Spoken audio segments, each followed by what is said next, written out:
ஒரு ஊர்ல ஒரு பெரிய பணக்காரர் இருக்காரு. அவரு வீட்டுல நகை பணத்துக்கெல்லாம் குறைச்சலே இல்ல, நிறைய இருக்கு. வீட்டு வேலை செய்யறதுக்கு எல்லாருமே வேலைக்காரங்க தான். எந்த வீட்டு வேலையுமே யாருமே செய்ய மாட்டாங்க. அந்த அளவுக்கு நல்ல ஒரு சொகுசு வாழ்க்கை தான் வாழுறாங்க. இன்னொரு பக்கம் ஒரு திருடன் நிறைய இடங்கள்ல திருடி இருக்கான். ஆனா எங்கேயுமே இது வரைக்கும் மாட்டினது கிடையாது.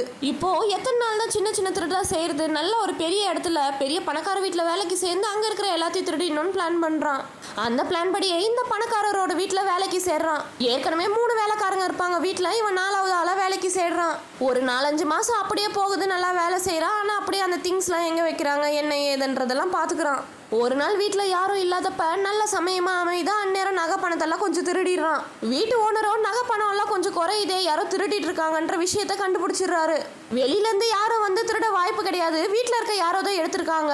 அதுவும் இந்த வேலைக்காரங்க 4 பேர் இருக்காங்க இல்லையா, இவங்கள யாரோ தான் எடுத்திருப்பாங்க. அதுலயும் 3 வேலைக்காரங்க பழைய வேலைக்காரங்க, ரொம்ப நாளா வேலை செய்யறாங்க. இந்த புதுசா வந்தவன் தான் எடுத்திருப்பான்னு சந்தேகப்படுறாரு. ஆனா அவனை மட்டுமே கூப்பிட்டு விசாரிக்க முடியாதுல்ல, அதனால 4 வேலைக்காரங்களையுமே கூப்பிடுறாரு. நடந்த விஷயத்த சொல்றாரு. உங்க 4 பேர் மேலதான் எனக்கு சந்தேகமா இருக்கு, யார் எடுத்தீங்களோ திருப்பி கொடுத்துருங்க, எந்த பிரச்சனையும் வேண்டாம், இதோட முடிச்சுக்கலான்னு சொல்றாரு. ஆனா அவங்க 4 பேர்ல யாருமே நான் தான் செஞ்சேன்னு ஒத்துக்கவே மாட்டேன்றாங்க. கடைசி வரைக்குமே அடம் பிடிக்கிறாங்க, நாங்க எடுக்கலன்ட்டு. வேற வழி இல்லாம கடைசியில போலீஸ் கேஸ் ஆகி போயிடுது. போலீஸ் ஸ்டேஷன்லயே விசாரிச்சு பாக்குறாங்க, 4 பேருமே இதே தான் சொல்றாங்க, நாங்க எடுக்கலன்னு. கடைசியா கேஸ் கோர்ட்டுக்கே போயிடுது. ஜட்ஜு விசாரிக்கிறாங்க, அப்பயும் 4 பேர் இதே தான் சொல்றாங்க. ஜட்ஜோ இதே மாதிரியே இவங்கள விசாரிச்சுட்டு இருந்தா கடைசி வரைக்கும் இதே பதில் தான் சொல்லுவாங்க. இதுக்கு வேற ஒரு ஐடியா பண்ணலான்னு யோசிக்கிறாரு. கோர்ட்ல எல்லாரும் பாத்துக்கிட்டு இருக்கப்ப அவர்கிட்ட வேலை செய்யற ஒருத்தர்கிட்ட போய் அந்த மந்திர கொம்பை எடுத்துட்டு வா, அந்த 4 மந்திர கொம்பையும் 4 வேலைக்காரங்க கிட்ட கொடுங்க, இன்னைக்கு ஒரு ராத்திரியா அவங்க வீட்டுக்கு எடுத்துட்டு போய் அதை வச்சுட்டு படுத்துக்கிட்டோம், நாளைக்கு இதை கோர்ட்டுக்கு எடுத்துட்டு வந்து கொடுக்கணும். யாரோட கொம்பு கொஞ்சம் நீளமா வளர்ந்துருக்கோ அவங்க தான் திருடன்னு சொல்றாரு.